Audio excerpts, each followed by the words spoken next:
بسم اللہ الرحمن الرحیم۔ ناظرین، حکمت کی بات چینل پہ آپ کا ویلکم ہے۔ ناظرین، آج کی ویڈیو کا جو ٹاپک ہے وہ ہے کچھ افراد کو پیٹ میں بہت زیادہ گیس کا مسئلہ کیوں ہوتا ہے۔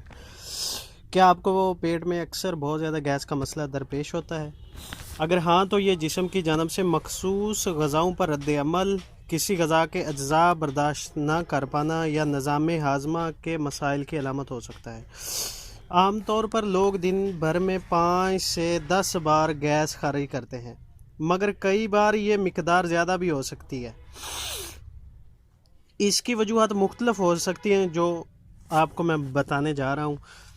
ان میں سے سب سے پہلی وجہ یہ ہے کہ نظام ہاضمہ کا معمول کا پروسیس۔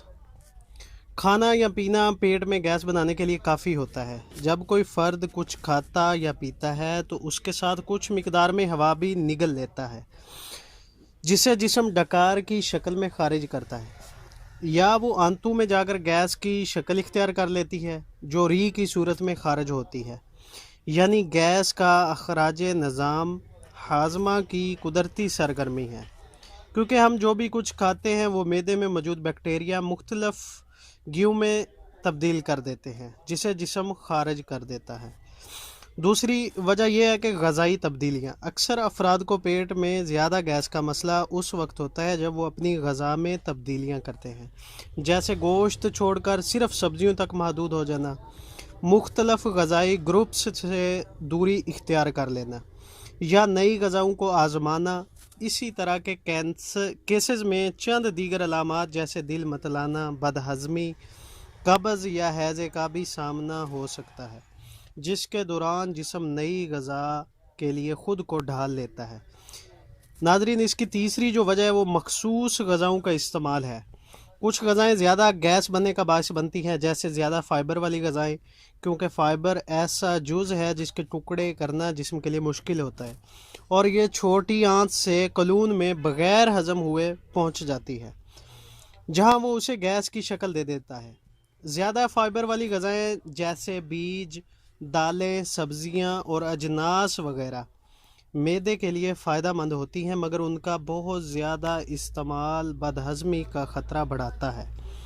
اسی طرح نشاستہ دار غذائیں جیسے گندم، مکئی، آلو وغیرہ کا استعمال بھی جسم میں گیس کی مقدار بڑھاتا ہے، جبکہ زیادہ سلفر والی غذائیں جیسے پیاز، لہسن اور گوبھی کی نسل کی سبزیوں سے بھی ایسا ہوتا ہے۔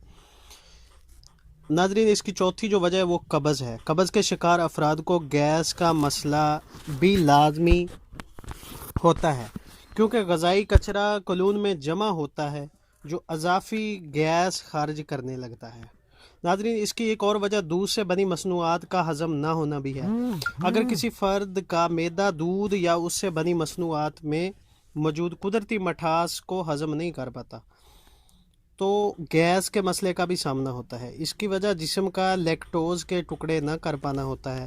کئی بار اضافی گیس سے ہٹ کر بد ہضمی اور بہت زیادہ بدبودار ری جیسی علامات بھی سامنے آتی ہیں۔ ناظرین، شکم کے امراض کی وجہ سے بھی یہ مسئلہ ہو سکتا ہے۔ جب کسی فرد کو اس مرض کا سامنا ہوتا ہے تو نظام ہاضمہ گلوٹین کو ہضم کرنے سے قاصر ہو جاتا ہے۔ یہ وہ پروٹین ہے جو گندم میں پایا جاتا ہے، جس کے نتیجے میں مختلف مسائل جیسے بہت زیادہ گیس اور پیٹ پھولنے وغیرہ کا سامنا ہوتا ہے۔ ناظرین، ایریٹیبل بولر سنڈروم یا IBS نظام ہاضمہ کا ایسا عارضہ ہے جس کے دوران مختلف علامات جیسے بہت زیادہ گیس، پیٹ درد اور اکثر ہیضے یا قبض وغیرہ کا سامنا ہوتا ہے۔ ناظرین، اس کی روک تھام کا بھی آج ہم اس ویڈیو میں ذکر کریں گے۔ لوگ اکثر اضافی گیس کے مسئلے سے نجات غذائی عادات میں تبدیلیوں سے پا سکتے ہیں، بس انہیں یہ شناخت کرنا ہوتی ہے کہ کون سی غذا اس کی وجہ بن رہی ہے، اور پھر اسے نکالنا ہوتا ہے، یا طرز زندگی بدلنا بھی مددگار ثابت ہوتا ہے۔ ایسی ہی چند طریقے ہم آپ کو بتانے جا رہے ہیں، جیسا کہ آرام سے کھانا۔ اکثر گیس کی زیادہ مقدار کھانے کے دوران بنتی ہے، جیسا کہ اوپر درج کیا جا چکا ہے کہ ہر نوالے کو کھانے کے دوران ہوا بھی نگل لیتے ہیں، تو بہت تیزی سے کھانے کی عادت حالات بدتر بنا سکتی ہے۔ جلدی کھانے کے عادی افراد اپنی غذا اچھی طرح چبائے بغیر نگل لیتے ہیں، جس کی وجہ اس غذا کو ہضم کرنا مشکل ہو جاتا ہے۔ کھانے کو اچھی طرح چبانا نظام ہاضمہ کے عمل کا ایک لازمی حصہ ہے، کیونکہ اچھی طرح چبا کر کھائی جانے والی غذا کو جسم کے لیے ٹکڑے یا گلانا آسان ہوتا ہے، تو آرام سے لطف اندوز ہو کر کھائیں تاکہ آنتوں میں زیادہ گیس داخل نہ ہو سکے۔ ناظرین، چیونگم سے بھی پرہیز کریں۔ اگر آپ کو اکثر گیس کا مسئلہ لاحق ہوتا ہے، چیونگم سے گریز کرنا ہی بہتر ہے، کیونکہ اسے چبانے کے دوران لوگ لعاب دہن کے ساتھ کافی مقدار میں ہوا بھی نگل لیتے ہیں، جس سے آنتوں میں زیادہ گیس بن سکتی ہے۔ ناظرین، اس کا سب سے اہم اور اچھا جو مشورہ ہے اس کے لیے آپ کو ورزش، روزانہ 30 منٹ کی ورزش بھی جسم میں گیس کے اجتماع کی روک تھام میں مدد دے سکتی ہے۔ جسمانی سرگرمیاں نظام ہاضمہ کو متحرک کر سکتی ہیں، جس سے دیگر مسائل جیسے قبض پر قابو پانے میں بھی مدد ملتی ہے۔ مخصوص غذاؤں کا استعمال کم کریں، جیسا کہ فائبر جز ہے جو ہاضمے کی صحت کے لیے ضروری ہے، مگر اس کا بہت زیادہ استعمال گیس کا مسئلہ بڑھا سکتا ہے، تو متوازن غذاؤں کا استعمال اضافی گیس سے بچانے میں مدد دیتا ہے۔ کاربونیٹ مشروبات سے پرہیز، کاربونیٹ والے مشروبات سے گریز کریں، نظام ہاضمہ میں گیس کی مقدار بڑھاتے ہیں، تو سوڈا، اسپارکلنگ جوسز یا اسپارکلنگ واٹر کا استعمال کم کرنا بہتر ہوتا ہے۔ اچھا ناظرین، ویڈیو کے آخر میں ایک اور بات کا ذکر کرتے جاؤں گا کہ جو یہ گیس کا بہت زیادہ پرابلم زیادہ بیٹھنے سے بھی ہوتا ہے۔